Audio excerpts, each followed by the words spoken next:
যাচ্ছেন এবং কার্যত হুমকি পর্যন্ত দেওয়া হচ্ছে। এটা যদি তৃণমূলের নেতা না হয়ে যদি কোনো বিরোধী অন্য কোনো রাজনৈতিক দলের নেতা হতো বা সাধারণ মানুষ যদি এই ধরনের কাজ করতো, তাহলে প্রশাসন কি অ্যাকশন নিত বা দলের পক্ষ থেকে কি অ্যাকশন নিত তৃণমূলের?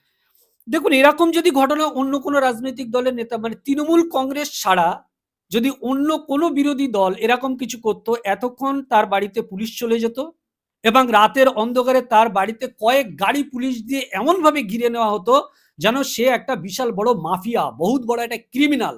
সেই রকম ভাবে তাকে তুলে নিয়ে যাওয়া হতো এবং থানায় গিয়ে তাকে উত্তম পাদ্যম পুলিশ প্রশাসন দিয়ে দিত।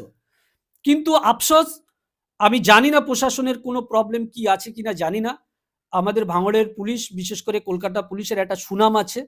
ভাঙড়ের এই কয়েকটা থানার এই সামান্য কিছু বিষয় নিয়ে কলকাতা পুলিশ তাদের যে সম্মান ইজ্জত নষ্ট হোক, এটা নিশ্চিতভাবে তারা চাইবেন না। এবং প্রশাসন বন্ধুদের কাছে আমাদের রিকোয়েস্ট থাকবে যে আপনারা দয়া করে এই সমস্ত ছোট ছোট যারা ফুটো মুস্তান, যারা নিজেদেরকে বড় মনে করছে এবং তারা যে ভাঙড়ের বদনাম করছে, পাশাপাশি কিন্তু আপনাদের এই পুলিশ প্রশাসনের ডিপার্টমেন্টকেও বদনাম করছে।